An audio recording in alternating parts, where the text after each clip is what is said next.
Hi everyone. My name is Sahil Mukherjee. I'm a second year medical student at King's College London, and today I'm with a special friend, a special guest that I haven't seen in ages, haven't talked to ages, and he's a very apt doctor. He's a very good musician as well. That's how I remember him. So good to see him again. So we're doing the University of Imperial today, but also insight to what F1 is like, which is amazing. So please can my guest introduce himself today? Hi, my name's Dan. I was a medical student at Imperial, and now I'm an F1 working in Oxford Deanery in hospitals in Oxford, basically. That's so cool. So our first question of today is taking you right back to the interview series of how you got into medicine. So why did you study this course? Well, I don't study medicine. I think probably the main reason is having seen what it was like on work experience. I know certainly I had a couple of different life and career aspirations before I settled on medicine. I think I did work experience when I was around 14, 15, and I saw what it was like being a doctor in a hospital. I thought it was a very varied lifestyle, a lot of interesting challenges. It was a career where you sort of got to use your brain a lot and also work with other people a lot. Something of a people person myself. I prefer working in a team rather than on my own. So actually being able to constantly interact with different members of teams was a big positive for me. It was really interesting. There's a lot the chance to sort of do research and push the field forward, be cutting edge in your job, be relevant, be up to date, always be learning, and also just seeing opportunity to be able to get involved with a bit of teaching as well. That's always a benefit. Overall, I think I just, certainly on work experience, I got an idea for how varied medicine was, and I think that's probably why I ended up settling on it. Obviously, I kind of had an interest in the sciences before. This is why you got into medical school, because you're a very good speaker. That was a perfect answer. Now, our next question is, now I've been asking a lot of students. I haven't really found many doctors, so it's always about in present tense. But for you, you've already graduated, you're already at F1. So how did you find Imperial when you were at Imperial? I really enjoyed my time at Imperial. Certainly at the time and now looking back, I have very fond memories. I guess you kind of have two aspects of university life, don't you? You have kind of the academic part of university life and then the social part as well. Academically, I think Imperial is very forward thinking in its course design and structure. Obviously, still had lectures and things, and actually I quite enjoy lectures because there's a little social element as well. You're with your friends and you're spending that time with other students, certainly before the COVID-19 pandemic anyway. But yeah, so we had lectures, but then we had sort of consolidatory tutorials, and there was a lot of online learning and simulated learning, and all of those kinds of things are really important in medicine, especially simulated learning, because simulation is one of the most effective ways of showing someone how you would clinically manage a situation, or helping a student to be able to put their own skills into practice and say, oh, in this situation, what would you do? Certainly Imperial has quite a vast array of simulation technologies, sort of simulated patients and things like that. And now they're using the Microsoft HoloLens as well, which is something that was just coming in as I was leaving. Certainly from a technology point of view, Imperial's really quite on it. Probably one of the things that a lot of people talk about is the iPads. All Imperial students get an iPad when they start at medical school. That's, and apart from the fact that you just get an iPad, it's actually really helpful. I still use mine as a doctor, actually. It's just a nice portable thing that I can carry around. I don't have to worry about sheets of paper and so on. So that was, I guess, the academic side of things.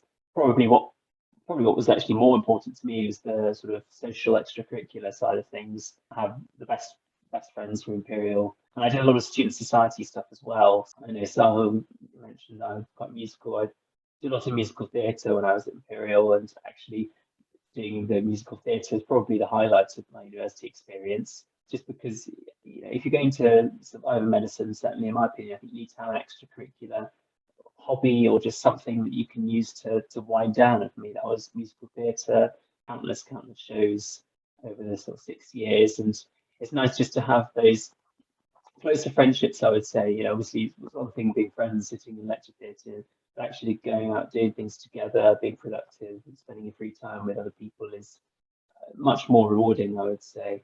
Those are probably some of the highlights of my time at Imperial. I think one of the nice things also about Imperial is Imperial's a STEM university, so there are no humanities. I'm not saying that's a nice thing, but what is very nice is that you're immersed in this sort of world of science and technology, and so that means that there's a huge amount of cutting edge research going on around you in medicine and engineering, maths, physics.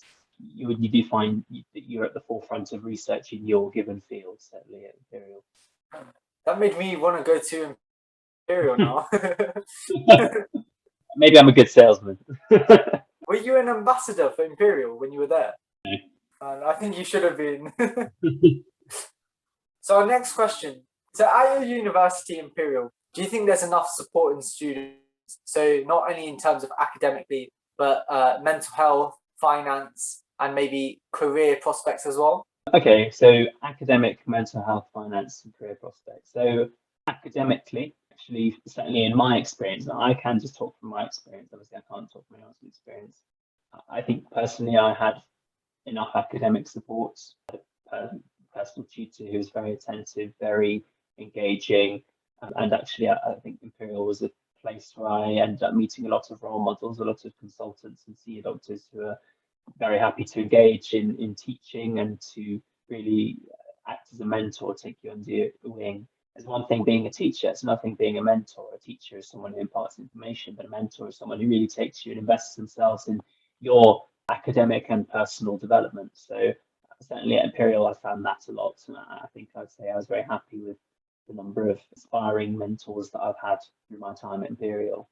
Certainly from a mental health point of view, this is a difficult one to answer because I don't think there are many universities where you could say that actually the mental health provision is spot on or perfect, just because it's such a new and so unknown area of medicine. We're constantly learning about mental health and how to provide for it. Certainly Imperial did have mental health provisions. I was fortunate enough to not necessarily ever have to use them, but I know lots of people who do have to use them, and I know that waiting lists to see counsellors and things like that are long, but that's not necessarily a specific thing. Yeah, that's the case all over the country. It's even the case in the NHS, and I know they are every year that the sort of service provision gets better. So I think the most important thing from that point of view, I would say, is to identifying, what services are needed and making up for those shortfalls. Financially, I would say actually Imperial are very good. They have a couple of different schemes for students who need financial help, and that can come in the form of sort of smaller pots of money for one-off needs, and that can range way up to larger, more regular contributions for students who really have financial difficulties. I don't think they'd ever turn anyone away. Certainly, in my experience, they've always been very helpful initially when you go and see them, and more often than not, certainly in the Faculty of Medicine experience, they're very, very happy to help out financially. There's a big appreciation for how expensive it is to live in London, especially northwest London, which is where Imperial students are based. So yeah, I think they're very, very, very good with the financial aid. Finally, what was your last one? Sorry, I forgot. Oh no, I'm surprised you remembered all three. I think I forgot the last one myself. Okay. Go career prospects. Oh, career prospects.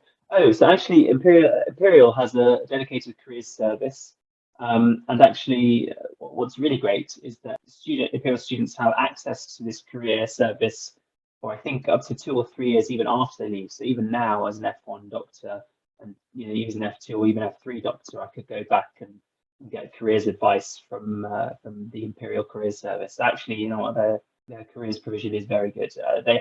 We have careers fairs regularly throughout medical school. I think certainly you have one in the first clinical year. We had one in our final year before leaving, and I think in our BSc year as well. So there's a lecture about it every year as well. So I think they're very hot on that. That's so good. It's so good to see like all these London universities, especially, have so much support for their students to meet their different needs. Which is really good. This is the juicy question about Imperial. What is your favorite and least favorite thing about Imperial? Okay. My favorite thing, probably the amount of extracurricular activity you can get involved with. over 440 or 450 student societies or something like that. It's ridiculous how much there is to do. I think my university experience wouldn't have been the same without the extracurricular stuff, the arts, the sports, the humanities, and all those things. And actually, what surprises me is how proficient students are at all these extracurricular skills, despite not being a university that tends to offer courses that provide expertise in them. So, for example, Imperial really pulls its weight when it comes to things like rowing.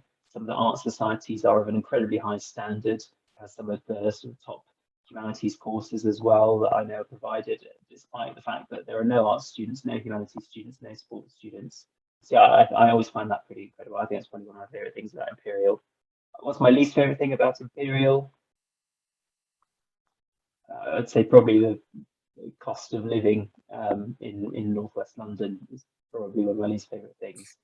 It's quite expensive. It's really, really, very expensive. That goes up every year as well. So that is a difficulty. It's something you have to think about as a medical student, especially because as a medical student, you have to travel a lot to placements or firms, as we call them, and that can be quite expensive. It adds up. What's good is certainly in the last couple of years, the NHS provides a sort of claims system where you can claim back some of your travel expenses, placements and things. But certainly before that, it is quite strenuous on the old bank account.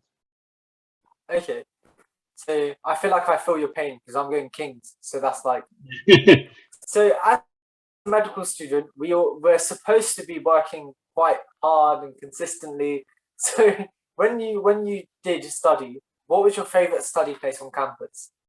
Favorite study place on campus? I'd say probably the one I used the most was the Reynolds Library, which is the student library inside Charing Cross Hospital, or the Reynolds building, which is the medical school building there. And that's probably the one I used the most because it's closest to where I lived, and also it's where most medical students would go to study. So your friends are all kind of there. So I think it's probably where I used the most. When I was living on campus in my first year in South Ken, I guess I used Central Library a lot. The Central Library is the biggest library, and it's basically open 24 hours, 7 days a week, which is really excellent. It can get very, very busy, certainly during exam season, because you've got the entire college effectively using it. So it's actually sometimes the Reynolds is a bit nicer because it's a bit quieter. Probably the nicest place to study on campus. Well, it's not really on campus, it's on the St Mary's Hospital campus, is the St Mary's Hospital Library in the old St Mary's Medical School building. That campus is famous for being where Sir Alexander Fleming discovered penicillin in his lab. But the library there, St Mary's Hospital Library, is absolutely stunning. Really, really beautiful old London library. Unfortunately, I think in a few years it won't exist anymore because I believe the building's being sold off.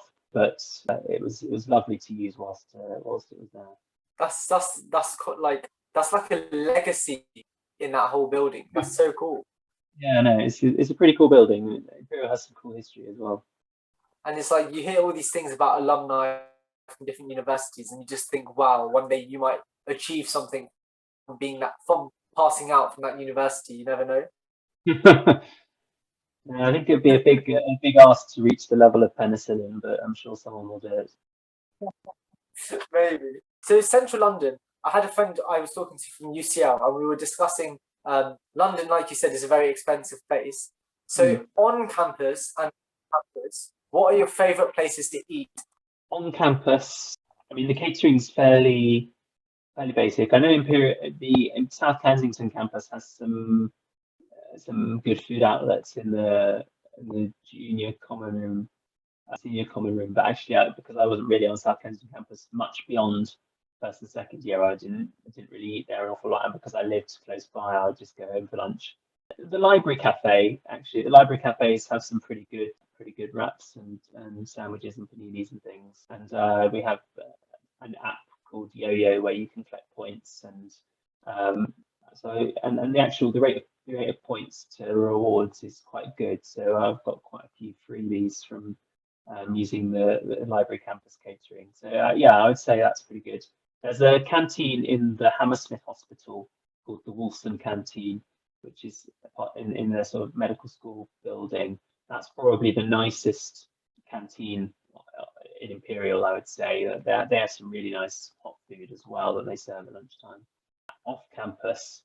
But I mean, I don't know if I could choose one place in particular. London has so many incredible restaurants. I'd say I was once taken to a Chinese restaurant called Pearl Liang in Paddington, just around the corner from St Mary's. That's probably one of the nicest meals I've ever had.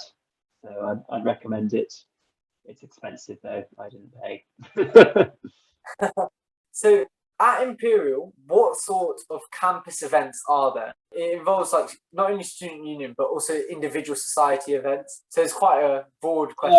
Okay. In terms of There's loads then. Imperial, the School of Medicine, has its own students' union, which is a really big draw for a lot of students, just because it means that there's events and things are catered towards medical student timetables. Obviously, as a medical student, you have a very different timetable, at least after your first couple of years, than most university students will, because a lot of university students have courses that will maybe take them from 9 to 5 in lectures. But actually, medical students, you have to get up early, go to firms, and sometimes you're doing weekend shifts or night shifts. So it's a bit more variable, and things tend to finish a bit later. So you want your events to reflect that. So the medical students union is really great, actually, really fantastic. They do a lot of really good events. We have balls for pretty much every major event of the year: Christmas, Halloween, Valentine's Day, summer, all those things, graduations, exam results. So there's plenty of parties and things to go to. Obviously, you have the Imperial College Union events to go to as well. A lot of them are held at the Imperial College Union in Whitehall on the South Kensington campus. The sort of student bars there are pretty excellent. They're always quite busy though, so often medical students will prefer to use the Reynolds bar, which actually can get equally as busy, certainly if it's a Wednesday sports night. But yeah, and there's plenty of events from the student union, and then I guess any society. We've got a varsity for the sports societies. I mean, the sports societies are always playing regular matches anyway to go and see, and those are mostly based, if they're at home, on the Western or Harlington sites. And all the art societies will often do concert performances. I mean, certainly, so my two musical theatre societies, we both do pretty much on average a show each term. I know all the music societies will do concerts, orchestral concerts, choir concerts, things like that. The Drama Society have plays. There's the London-wide review, which all 5 London universities take part in. That happens in the spring. So yeah, no, there's really quite a bit going on all the time, really. That's so cool. And then on top of that, we have to study medicine. Yeah, and that's kind of the afterthought, isn't it? The actual studying. For teachers, lecturers, staff, and like other supervisors, and it's a bit different because our teachers are not only just teachers. We have doctors and consultants and different people mentoring us, like you said. At Imperial, are your teachers approachable? Yeah, no, very approachable. You can always email them, and I've never emailed a lecturer or a teacher with a question or anything and not had a response. No one's ever not responded to me, and by and large, actually, I was very, very happy to help. I think a lot of lecturers tend to be, certainly the first 2 years, tend to be researchers. So actually, they're lecturing in a field that they're A, very knowledgeable in, and B, very passionate about. So actually, they're very happy to have questions because it's stimulating for them. And again, I'd say most doctors are actually very engaged with teaching. And are very happy to teach because I think most doctors, there'll always be some exceptions, most doctors appreciate the importance of training up the next generation of medical students. So I'd say certainly in my experience, my lecturers and teachers have always been very, very engaging. On firms, consultants are usually very amicable to putting you in the right direction of opportunities if that's what you want. If you want something specific, in my experience, they've almost always gone out of their way to try and make sure that I can do that one thing that I want to do. Yeah, no, I would agree. I would say they're very, very approachable. It's so good to hear that, because like for incoming Imperial students or incoming students to any university, it's quite encouraging for them to hear that they can approach the staff, ask questions, and sometimes it can be quite intimidating, especially when it's of that respect and stature of professors, researchers. Sometimes people might get a bit afraid, but like they're so, like I went on anatomy dissection, and I was meeting a training surgeon, and I thought I was talking to a friend rather than a teacher. Yeah, no. I have to say, medics are generally quite good at that aspect of teaching. I think I like to think it's because they all remember their own education quite vividly. So I think medical school is quite a defining moment of life. So yeah. You've already talked about your clubs and extracurricular activities. So you talked about your musical societies. So is there anything else you are part of? I took on a couple of leadership roles in the sort of student union while I was there. So because I was so heavily involved with the arts, I sat on the Arts and Entertainment Management Board. So I was first a vice chair and then the head of communications. And I guess what I was doing there is just sort of giving them back to the art societies a bit by helping with the logistical organisation of all kinds of things, but mainly it's just to do with communicating between student societies and the union itself, which is very important because student societies have one agenda, union societies have another, and they've got other things to think about. So it's important to match those two up and ensure that student societies get the services they need to be able to run. So that's things like minibuses, room bookings, events dedicated to art societies on the union calendar, and then obviously got the financial side of things, obviously very big. I was a bit involved with that as well, but just society budgeting and making sure that art societies are getting the budget they need to run every year. So that's I did that for 2 years, and that was very rewarding actually. Useful. It gave me a bit of management experience, which is really important in medicine, not only now but it will become increasingly important in the future because clinicians are ever more needed to get involved with management for better patient outcomes. So yeah, and I highly recommend that if anyone else at university has the opportunity to take on a leadership role, then please do so. And I think don't ever think that you're not experienced enough. You can learn things on the job. People teach you, and certainly I've never done anything quite like the roles that I'd signed up for when I signed up for them. But you take it, go with the flow, and people teach you, learn things on the job, and it's a really great experience for you and the students that you're serving. And these perfect answers are back to back. I was in awe from that answer. I would say it's a perfect answer. So this is the last question for uni types, and then we'll move on to like 3 last questions about F1 itself.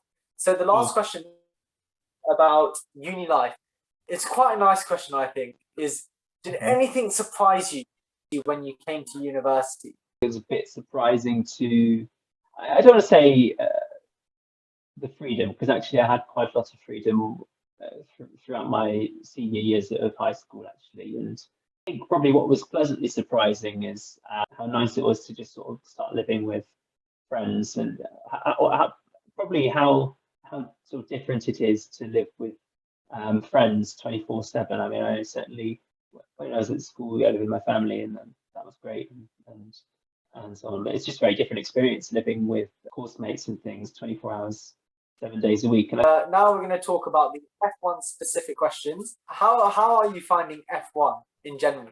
Yeah, so I've only been working as an F1 for about 3 months now. It is, it's hard. It's not easy. It's a very different world to medical school. It's very interesting. I'm generally enjoying my job, but there are times where it's very hard. I think especially in the context of a pandemic, things that were hard before have become harder now. So I work currently in District General Hospital. So whilst that has some benefits, there are also some drawbacks as well. So one of the great things about working in DGH, everyone's very, very friendly. I get a lot of not freedom is the wrong word, but I get a lot of responsibility. I have plenty of opportunities to practice my own clinical skills and things, and that's something that you wouldn't necessarily get in a busier setting. But on the other hand, though, being in a district general hospital, we don't have access to every single specialty in inpatient settings. So a lot of the time, if we want opinions about certain things, we have to call in the local tertiary centre and that means just making a lot of referrals, which can be time consuming, as most documentation in medicine tends to be. But yeah, generally, obviously now I'm having to do sort of nights and on calls and things, which are very tiring. So, whereas as a medical student, you can turn up at 9 and then leave at 5 or even earlier. You can get lunch whenever you want. if you wake up and don't feel that great, you don't necessarily have to go in. But all of those things are sort of no longer really possible when you're actually the one being paid to do the job. That said, yeah, I do enjoy going into work every day. It's really great, and my colleagues are fantastic. I have a great time working with them, and it's a really good feeling to be able to just do something good for patients and to put that knowledge that you spent 6 years learning into practice. So how is F1 compared to university life? You talked about it a bit, about like more lenient at uni, get lunch whenever you want. But what else is different? Yeah, it's very tiring. You're always on the move. You've always got responsibility, and there's a lot of work that needs to be done.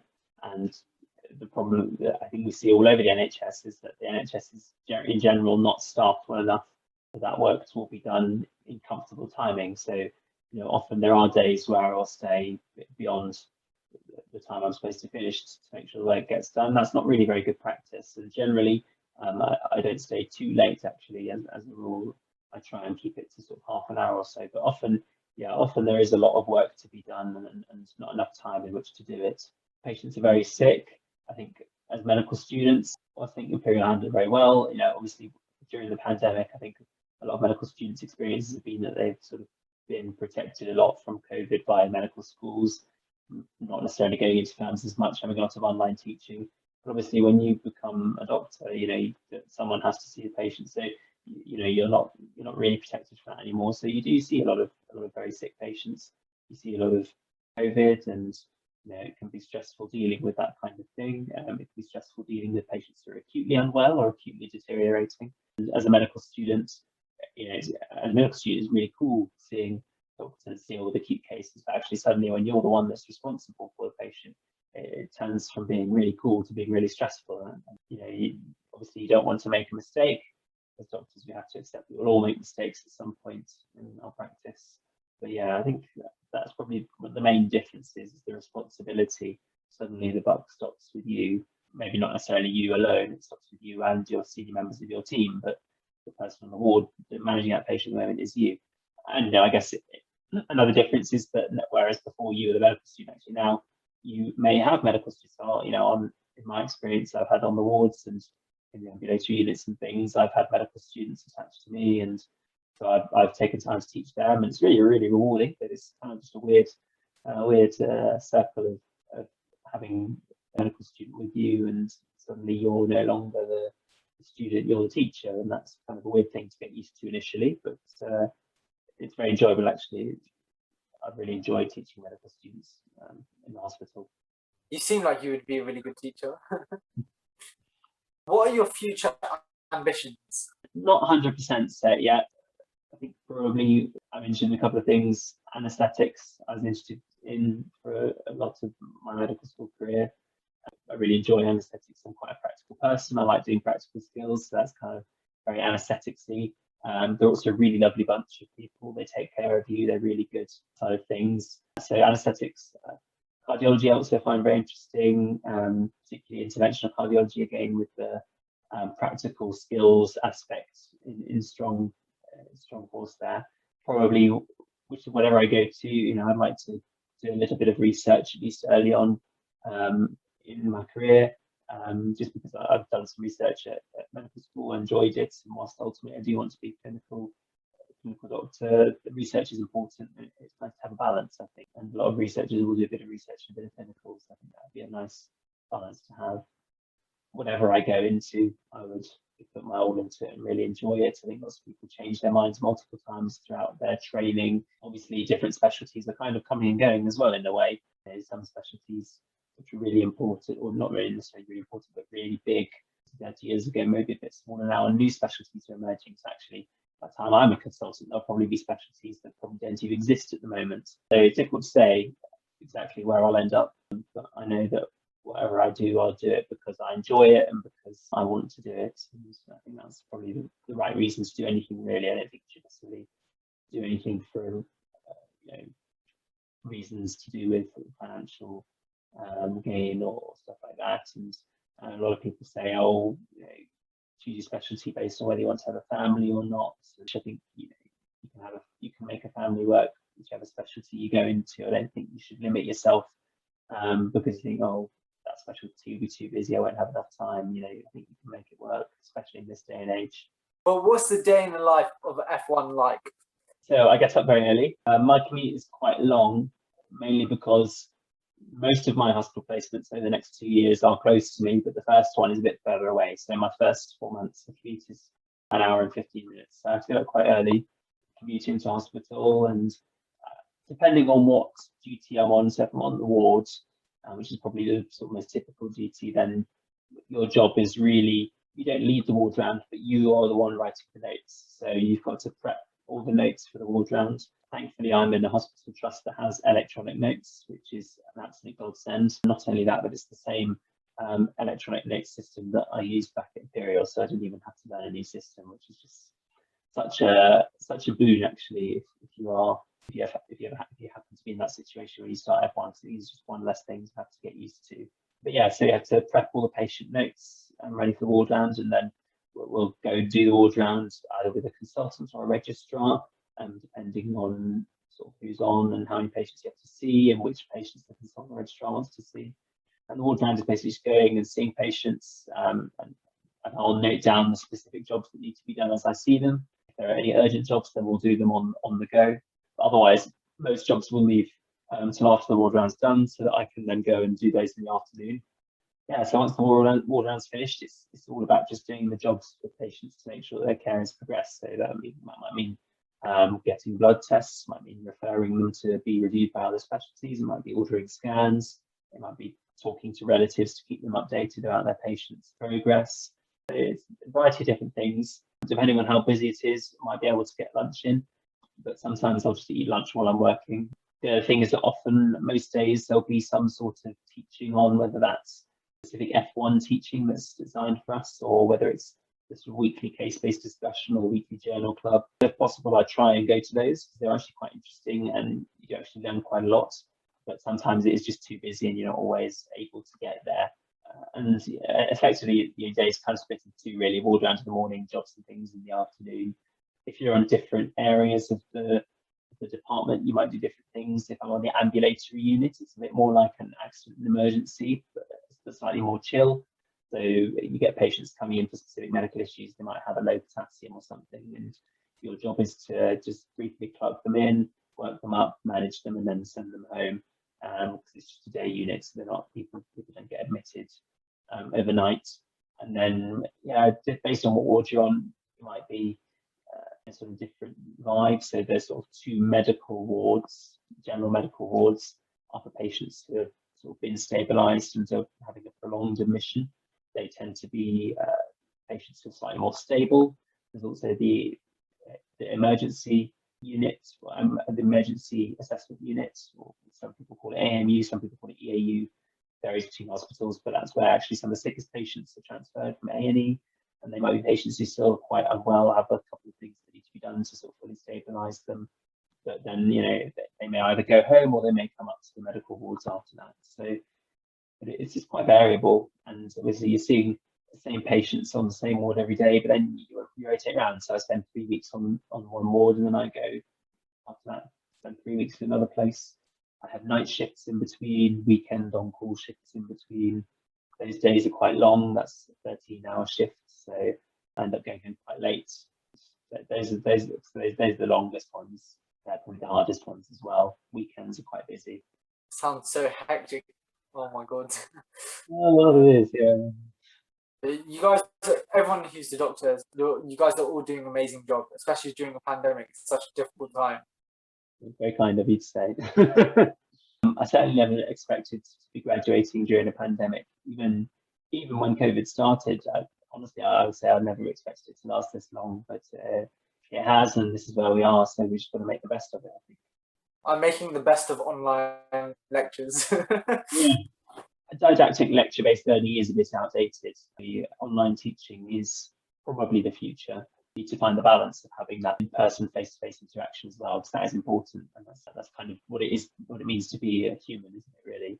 So I recently heard about something that you need to do to become an F1. Not only 6 years of medicine, but you have to do a situational judgment test, apparently. Could you tell us about that? Yeah, the situational judgment test, or the SJT for short, is a much maligned examination that you do probably sort of around December, January time of your final year of medical school. Obviously, if you're a first and second year medical student, I questionable as to whether it necessarily will still be around when you guys get there. I think it's been around for just under or just over a decade now, but it's a very controversial test. It's effectively a 3-hour, I think if I remember correctly, or maybe slightly less, examination in which you get a series of different styles of questions, but all of which broadly pertain to a specific situation you're given, and you have to either give the correct response or identify the most appropriate response, or rank the responses in form of most appropriate to least appropriate. The controversial nature of the test is that it's incredibly difficult to revise for, and we as medical students and as humans to some extent always love to be able to revise for something and say, oh, there's a right and wrong answer. But the SJT, there's actually, if you look at the answers, say you've got a choice of 5 options and you're ranking them in order of approval. The first and last option might be quite clear cut, but the middle 3 options, for example, will be much of a muchness, and actually you could argue multiple different combinations. The purpose of the SJT is a bit of a randomizer in truth. Let's say you have a couple of, 8,000 medical students graduate every year or something like that from across the country, and you've got to somehow allocate them to all the junior doctor posts around the UK. That's really difficult, really difficult, especially when these days, when you in your final year, everyone in the country gets ranked. You get a score out of 100, and all of those scores get put together and you get ranked in a certain order. So what you need, because everyone gets 36 points for free, and then other points of things like publications and extra degrees. So if you have a BSc or a master's or a PhD, some BScs, like a BSc, first class BSc, is weighted more than say a 2-1 or a 2-2 or third class. But I think they may in fact even be getting rid of the BSc from that scoring system anyway. So actually, when you look at it, there's not an awful lot to differentiate out all these students, and it's impossible to. You could say, oh, let's do a best or sort of overall best happiness scale, where you try and make the most people happy, but people would consider that unfair for other reasons. So you're in a sort of catch-22 position. So I appreciate it's difficult. The SJT is very frustrating for a lot of students, because it can feel like you're being randomized unfairly, and you might miss out on your top choice deanery because of the SJT, and a lot of people do.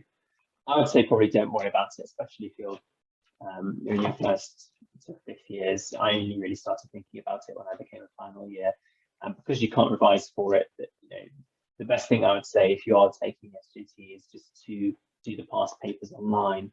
And I wouldn't shell out an awful lot of money for all of these courses that say they know how to pass the SJT, because I could probably say fairly confidently that I don't think they do know how to do the SJT. It's a bit of a con. There's some fantastic statistics that have been done on the SJT, and actually there's no correlation between performance on the SJT and your aptitude as a doctor, or your clinical or academic performance in medical school. So the people who do well on the SJT are not necessarily the people who do well best academically, and they're not necessarily the people who do worse academically. There's no correlation. The only correlation that is found between SJT performance is weekly that students who have English as a first language tend to do better on the SJT than students who don't. So in a way, it's a bit biased against foreign students or students who don't speak English as first language, probably because the whole premise of the SJT is that it's all about how you interpret the wording of the question. That said, that's what the SJT is, and at the moment, at least, I think it's here to stay. There's a new assessment called the Medical Licensing Assessment, the MLA, which I think all medical students who start medical school from now on will have to do. It's being brought in, I think, over the next couple of years. These things always tend to get pushed back a little bit, though, because new problems arise. But that's going to be the new universal assessment of medical competency when students leave medical school, and that will apply to all medical schools across the country. It may be that in the future that test may be a good enough tool to be able to sort of score students and allocate them to deciles accordingly. The problem is when you've got so many medical students and so many jobs across loads of deciles, it's a really difficult job to work out how the best way to allocate all those people is. You're not going to make everyone happy, so it is difficult. Personally, I don't think SJT is the best way of doing it, but then I'm also not sure that I have an alternative solution. I wish I had this information when I was like applying as well. I think there's all this insight that you've given us is really good about university life, especially about Imperial, and I really enjoyed it. About the SJT when you're applying to medical school, it may not even exist by the time you get there. But yeah, I think with any medical school, the best thing you can do is go and see the medical school on an open day. I didn't initially really want to. I think initially I was most keen on St George's actually, but I think one of the things that really swayed me about Imperial was when I went there and saw the campus and had a walk around South Kensington. I actually thought, oh, South Kensington's really cool. I wouldn't mind living here for a year. And so, you know, that obviously it's all worked out, and I went there and had a great time. But go and see the university, and yeah, whatever's important. Some people academics are the most important thing. Some people extracurricular is the most important thing. Just find out what's most important to you, and then just go and see what university offers, because that's really what you want to be doing over the next 6 years, 5 years, however long your course is. I just want to thank you so much, and to anyone watching this, I think we should give a round of applause, because those were an amazing set of answers to our questions, and they gave us so much information and insight into university. So this is Dr. Foran. I can't say just Daniel Foran now, because he has a title now. Can't believe it. It's so good. And, this was in discussion with Dr. Foran, an Imperial alumni of the School of Medicine. Amazing. So thank you so much for your time. Thank you very much, Sahil. It's lovely to speak to you again, and I hope that my humble insights may be helpful for someone. But I hope you all enjoy your medical school careers. It's some of the best years of your life. So if you did enjoy this video, please do make sure to leave a like, subscribe, and leave a comment, especially if you liked Dr. Foran, because I know you did. So yeah, thank you so much for watching, and until next time.